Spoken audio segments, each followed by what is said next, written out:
¿Qué tal? Buenos días, bienvenidos a este Vermú Conciencia, que bueno, qué mejor hablar de ciencia en estos duros momentos, porque espero que de esta vez por todas os estéis dando cuenta todos que cuando realmente tenemos problemas serios y graves como los que estamos atravesando ahora, por desgracia la única manera de salir de esta es conciencia, y conciencia de verdad, conciencia rigurosa, no con pseudociencias ni con tonterías semejantes. Así que qué mejor para pasar este periodo que tenemos que estar en casa que aprender un poco. El objetivo es que os vamos a contar algunas cosas sobre cómo funciona la ciencia, qué estamos investigando, por qué, y lo más importante es cómo el avance científico va a cambiar nuestro futuro no muy lejano. Entonces, algo que está revolucionando todo ahora mismo es la nanotecnología. Sin embargo, no todo el mundo sabe ni qué es ni para qué sirve. Entonces, voy a tratar de una manera muy breve, porque mi intención no es aburriros, el contaros qué entendemos por nanotecnología y cómo va a cambiar nuestras vidas en breve. Bien, bueno, por nanotecnología, ¿qué entendemos? Bueno, pues la aplicación es decir, el desarrollo científico y su aplicación, que es la ingeniería a nivel de la nanoescala.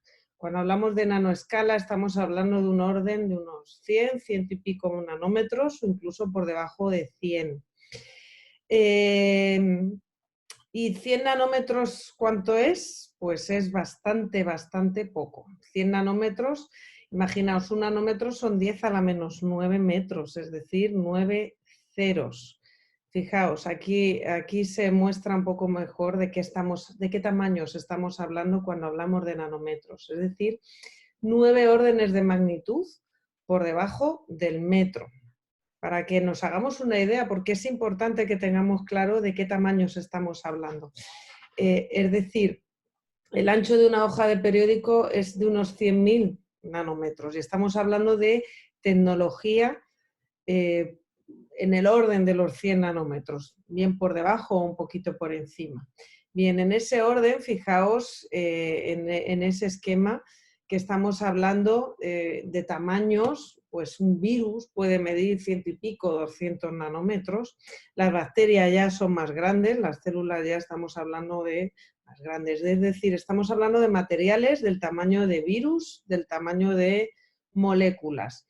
Y es importante que tengamos en la cabeza de qué órdenes de magnitud, de qué tamaños hablamos, porque sobre todo ahora que con esto del coronavirus se está hablando mucho de las mascarillas, pues hay mascarillas que tienen un tamaño muy, muy, muy grande en comparación con el virus, que me pueden servir para que yo, no, si estoy enfermo y toso, no eche fuera ningún tipo de fluido, eso lo puede tapar una tela, pero sin embargo el virus es infinitamente más pequeño que el tamaño del poro.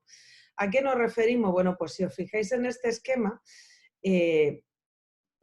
si multiplicamos por 100.000 el tamaño de un pelo, estamos, digamos, pasando del orden de magnitud de un pelo a una casa. Es decir, la diferencia entre un pelo y una casa son 100.000 veces.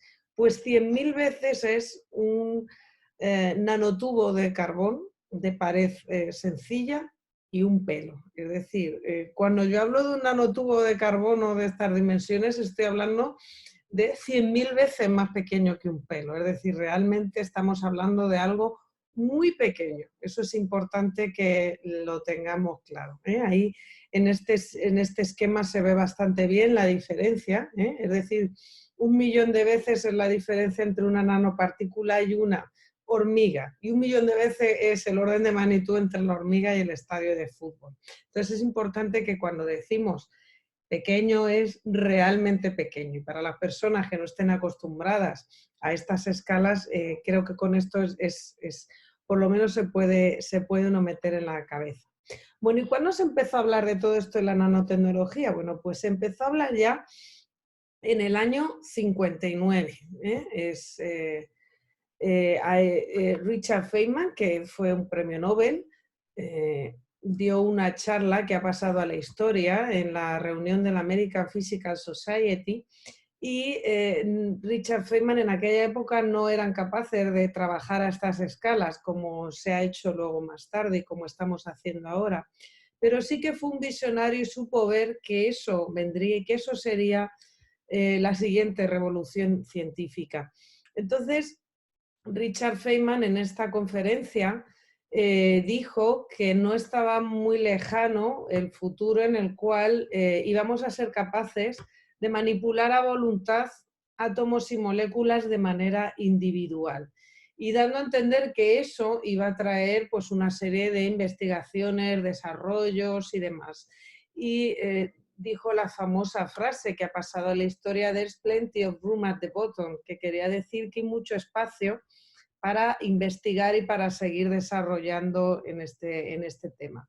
Obviamente cuando uno estudia y cuando uno investiga se da cuenta de todo lo que queda por hacer. Entonces, las personas que dicen que ya está todo inventado es porque han estudiado poco normalmente. Entonces, bueno, Richard Feynman fue un genio, un premio Nobel, fue un genio que supo verlo en el año 59. Entonces, por eso sus palabras han pasado a la historia. Y no se equivocó, porque esto lo dijo Richard Feynman en el 59 y en el 81. Fijaos que ahí en esa muy famosa fotografía pone IBM, porque científicos del IBM pudieron escribir esas palabras moviendo átomos uno a uno de xenón que estaban sobre una placa metálica. Y además, si busquéis en internet podéis encontrar incluso varios vídeos modificando átomos. Esto, como digo, ocurrió en los 80 y bueno, no es que tenga una aplicación científica, pero sí que bueno, la publicidad que se hizo IBM y para mostrar la posibilidad y el poder que tenía esta técnica, la nanotecnología y el poder manipular un átomo a mi antojo, fue posible ya en los años 80. Esto es súper importante. Por tanto, estamos ante una revolución. Lo que pasa es que mucha gente no es consciente, y por ello estamos aquí en este festival divulgando ciencia. En este festival que se llama 10 a la menos 9, que es 10 a la menos 9 nanómetros hay en un metro.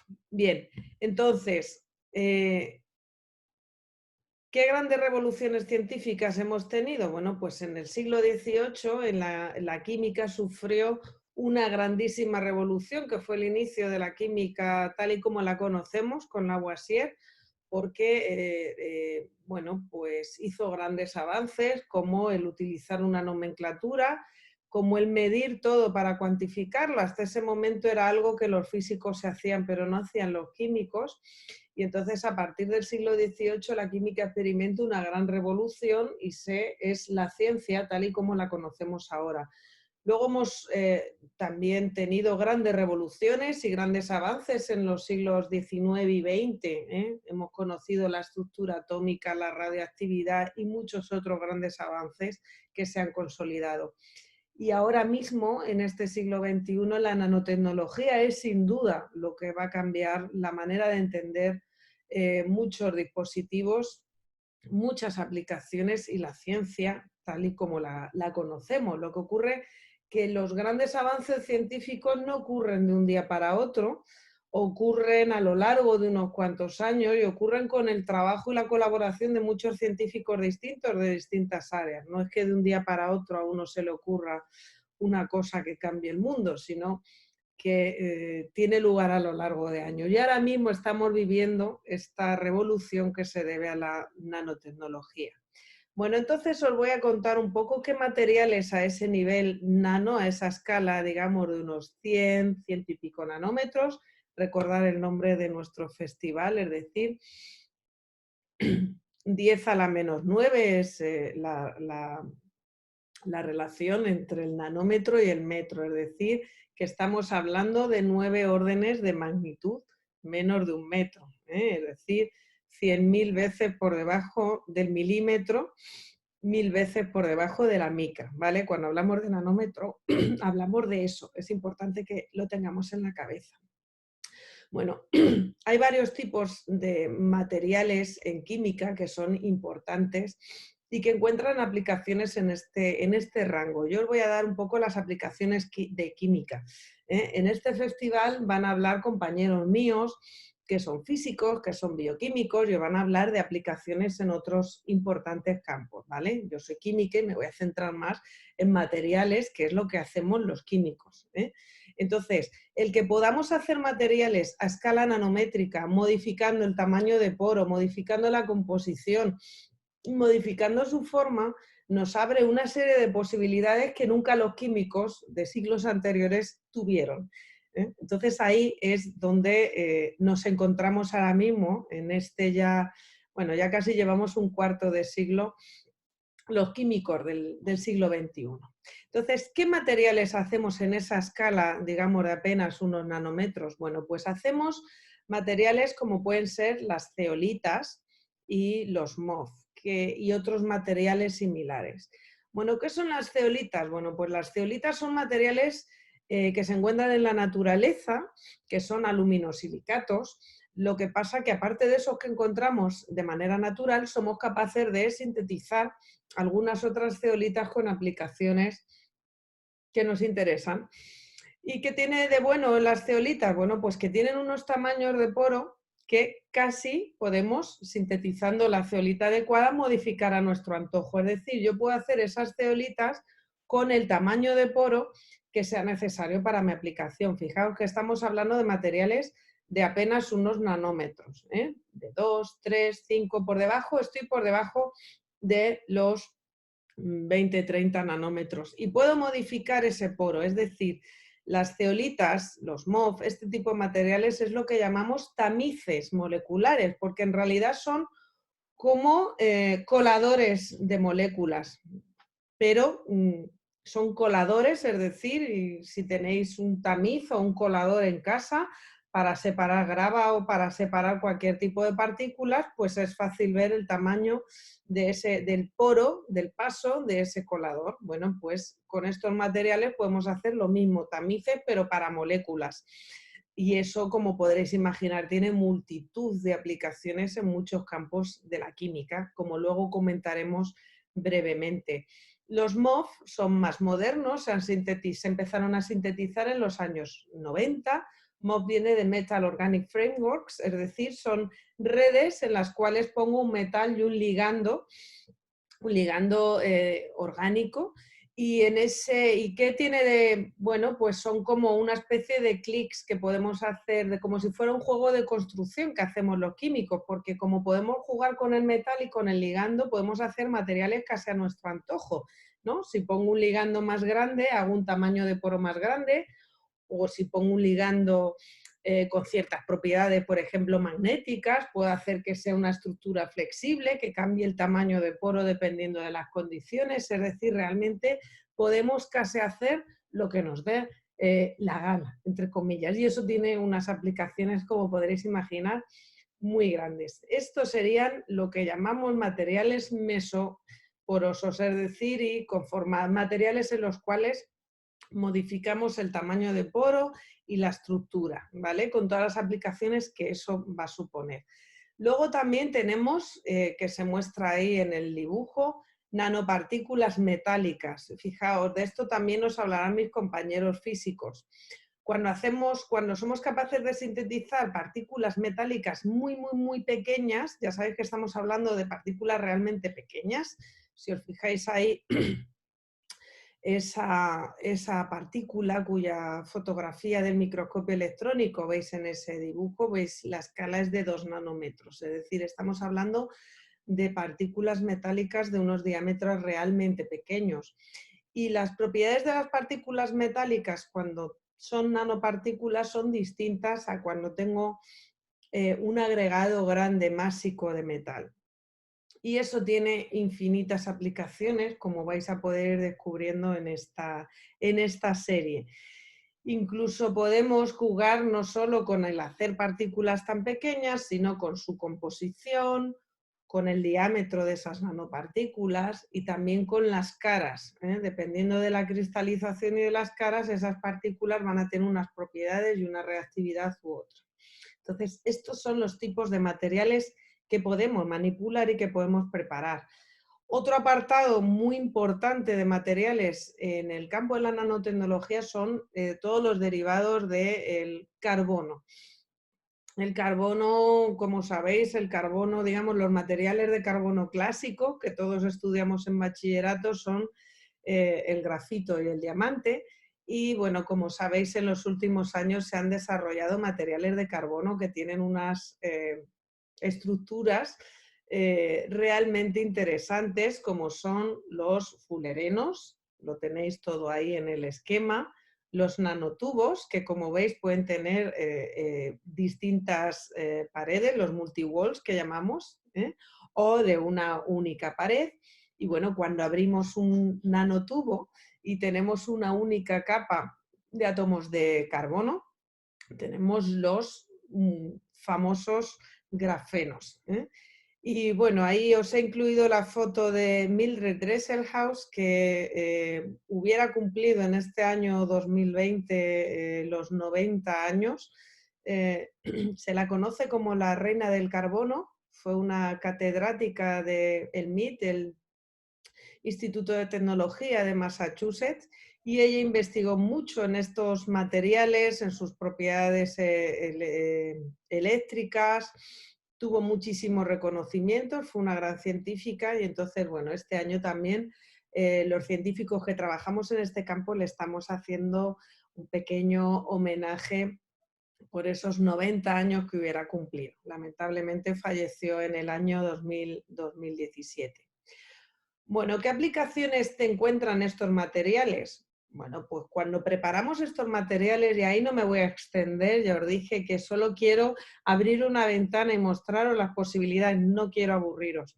La preparación de esos materiales, como entenderéis, no es banal, es bastante complicada y también lo es su caracterización, es decir, yo tengo que preparar ese material y luego tengo que utilizar distintas técnicas para saber realmente cómo es la estructura, cómo es la composición, qué es lo que he preparado. Entonces, la síntesis y la caracterización y en general el trabajar con este tipo de materiales pues no es sencilla, pero bueno, lo hacemos y seguimos investigando y seguimos desarrollando nuevos tanto métodos de síntesis como técnicas de caracterización, pero bueno, en ese campo ya se ha avanzado bastante.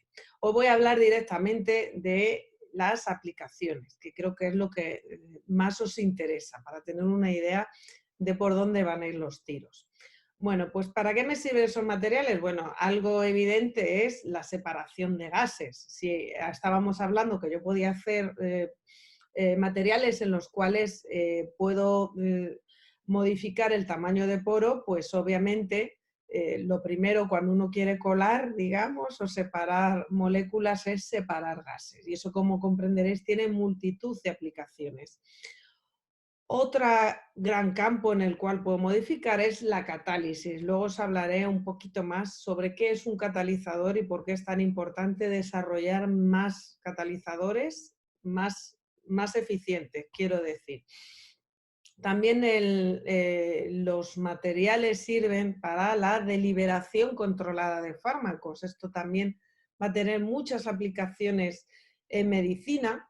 Y además, pues bueno, como ya es quizá lo más famoso, lo más conocido, todos esos materiales, sobre todo eso que hemos hablado, los grafenos y muchos otros materiales también basados en nanopartículas, son muy útiles para fabricar nuevos sensores, para fabricar semiconductores que tienen aplicaciones en diversos, imaginaos, todo lo que abre el hacer nuevos circuitos, sondas y demás, y también muy importante para el almacenamiento de hidrógeno. Esto podrían ser los grandes grupos de aplicaciones, aunque hay muchos más, me quedo corta. Del grafeno y de los materiales de carbono hay infinitas, quizá lo que más valga la pena nombrar es el hecho de que el grafeno es una capa, como sabéis, creo ya todos, transparente y conductora. Eso abre una inmensas las posibilidades que tiene para diseñar nuevos equipos electrónicos. También el grafeno se está investigando mucho para prótesis, es decir, va a tener muchas aplicaciones en biomedicina. Por ejemplo, hace poco se ha reportado la posibilidad de preparar retinas artificiales basados en estos materiales de carbono. Entonces, los grafenos y los nanotubos tienen multitud de aplicaciones, pero los otros materiales porosos y las nanopartículas metálicas son menos famosas y no se quedan atrás. Por ejemplo, las separaciones de gases encuentran muchísimas aplicaciones en la preparación de distintos dispositivos. Por ejemplo, en el futuro se nos acabará la gasolina y tendremos que ser capaces de utilizar los coches de hidrógeno. Los coches de hidrógeno, en realidad, la tecnología la tenemos ya disponible y si queréis os podéis comprar un coche de hidrógeno porque son comerciales, todas las grandes marcas de vehículos los tienen disponibles. El problema es llenar el tanque de un coche de hidrógeno porque no en todos los países tenemos hidrogeneras y aún hay algunos aspectos que tendrán que desarrollarse un poquito más. En este tipo de dispositivos con pilas de combustible y demás es muy importante poder purificar muchos de los gases en su interior. Entonces, pues bueno, con este tipo de materiales porosos pues seremos capaces de separar, pues por ejemplo, para eliminar ciertas impurezas en gases que son combustibles y demás, para el diseño de membranas que tienen que separar moléculas, es decir, membranas inteligentes para separar moléculas y demás. El campo de la separación es un gran campo que se va a desarrollar y que va a mejorar muchos de los dispositivos que nos rodean en los próximos años. También el campo de la catálisis, fijaos ahí, os he puesto una varita mágica porque realmente el catalizador es como podríamos decir que es como una varita mágica porque es capaz de transformar unas sustancias en otras. Los catalizadores son necesarios en la industria para preparar los materiales y los combustibles que nos rodean y también son necesarios para eliminar contaminantes, es decir, la catálisis ambiental es también un gran campo. Por tanto, los catalizadores para poder mantener nuestro nivel de vida en cuanto a tener coche, combustible, materiales, polímeros, medicinas, alimentos y poder, importante, eliminar contaminantes son totalmente imprescindibles, aunque el público en general le suene un poco rara esta palabra. Entonces, el catalizador es un material que yo diseño para llevar a cabo una reacción, es decir, es, digamos, un material que coge de la mano una molécula, la transforma y la suelta, ¿no? Es decir, no interviene en la reacción aunque él no es ni producto ni reactivo y se queda ahí parado, pero el hecho de que con nanotecnología yo pueda mejorar la síntesis de esos catalizadores va a mejorar todos los procesos, es decir, voy a ser capaz de diseñar catalizadores mucho más eficientes que van a poder llevar a cabo procesos que antes no podíamos llevar a cabo o que los procesos que ahora mismo existen seamos capaces de hacerlo gastando menos energía y ahorrando agua. Es decir, el desarrollo en catálisis va a ser también un desarrollo que va a sufrir un gran aumento con el hecho de que yo pueda diseñar materiales manipulando el tamaño de poro y manipulando átomo a átomo su superficie. Es decir, que yo los diseñe porque hasta ahora los catalizadores, digamos, se han desarrollado mucho a lo largo del siglo XX, pero era un poco prueba y error. Es decir, pues yo meto venga, 1 kilo de tal metal y veo que cataliza esta reacción, pero realmente no estoy entendiendo cómo, por qué, qué hace exactamente ese átomo de ese metal dentro, por qué me está catalizando esa reacción. Y ahora sí, estamos empezando a entender el proceso y a poder diseñar de una manera racional esos materiales catalíticos. Y eso será algo fundamental para el desarrollo sostenible de la humanidad, es decir, para que podamos seguir teniendo materiales, fármacos y combustibles, pero ahorrando energía y de una manera más benigna con el medio ambiente.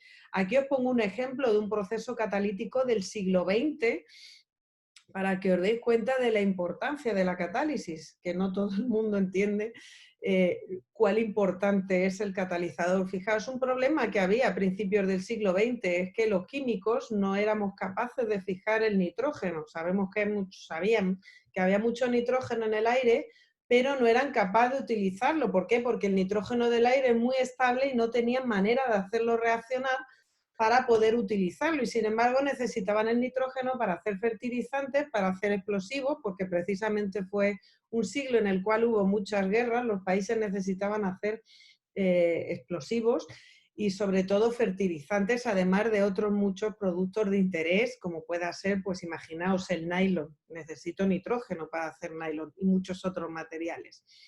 Entonces, no fue hasta que el proceso de Haber-Bosch, cuya patente se depositó a principios del siglo XX por la empresa BASF, la alemana, que es la empresa alemana una de las empresas químicas más importantes del mundo, pudo diseñar ese proceso, que aparte del diseño del proceso fue muy importante el diseño del catalizador, capaz de transformar el nitrógeno en amoníaco. Una vez que tengo el amoníaco ya, puedo preparar, imaginaos, todos los fertilizantes, todos los explosivos y todo el nylon del mundo.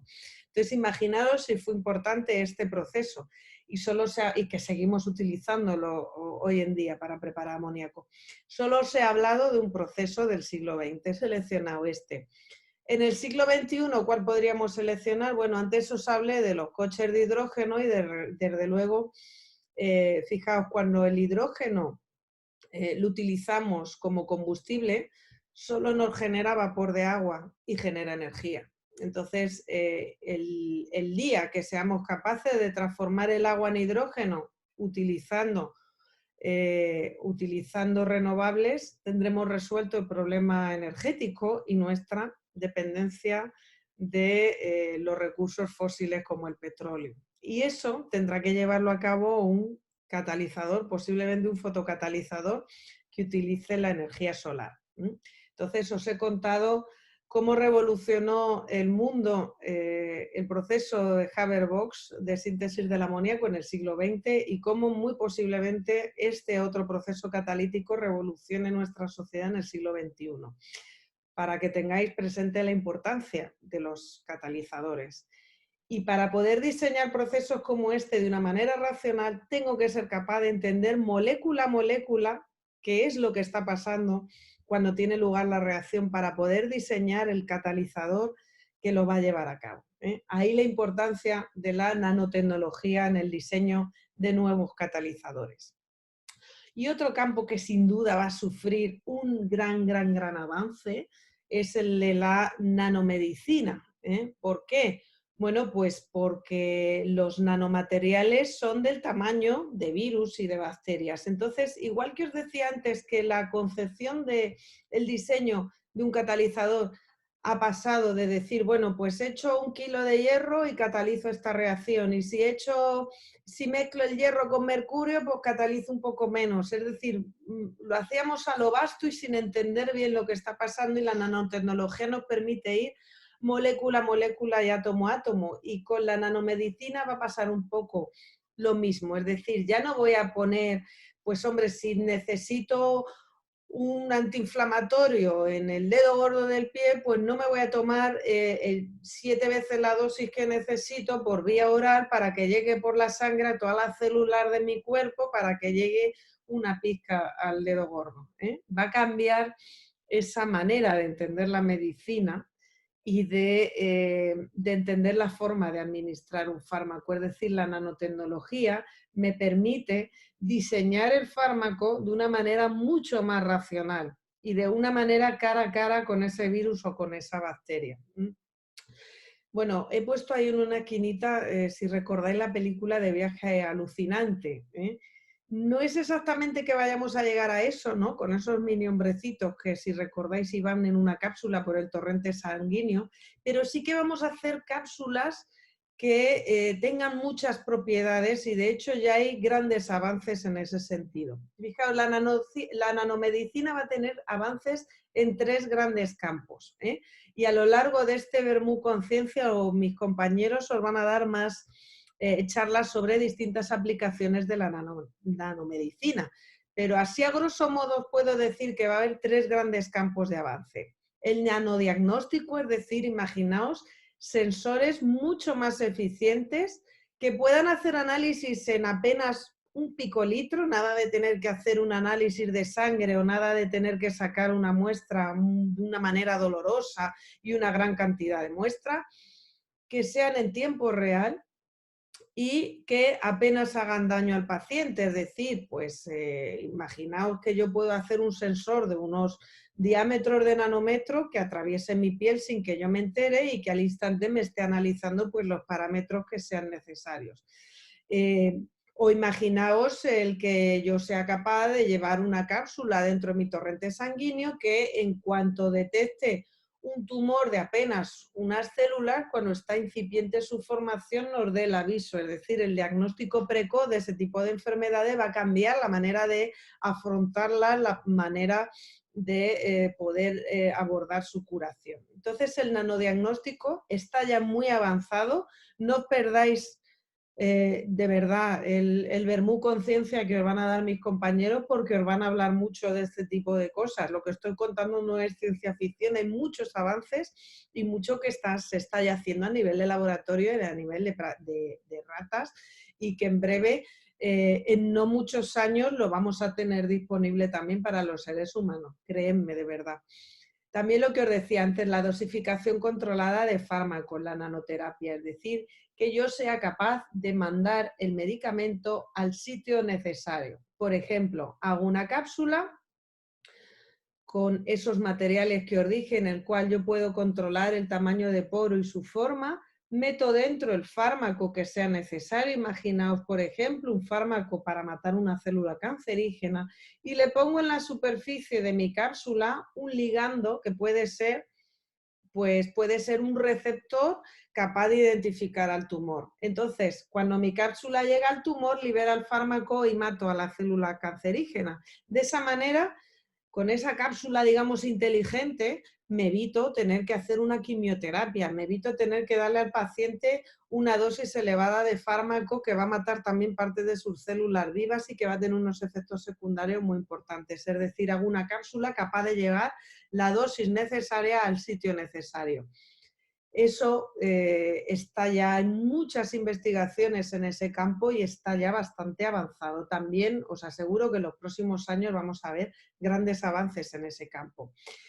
Y por último, el de la medicina regenerativa, es decir, el poder diseñar estos materiales con esas propiedades tan novedosas y manipulando su forma y su composición química molécula a molécula va a permitir hacer nuevos materiales para hacer implantes y para hacer regeneraciones de hueso y todo este tipo de materiales y de aplicaciones. Bueno, y nada más.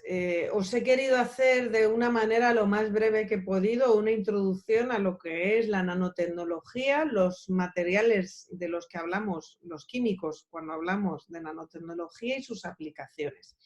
Os recomiendo que no os perdáis esta serie porque mis compañeros os van a contar cosas muy interesantes. Y bueno, también deciros que ahí tenéis mis datos de contacto y por supuesto estoy a vuestra disposición ahora y en el futuro para lo que sea necesario. Y nada, muchísimas gracias por haber estado ahí y acompañarnos en este Vermú Conciencia.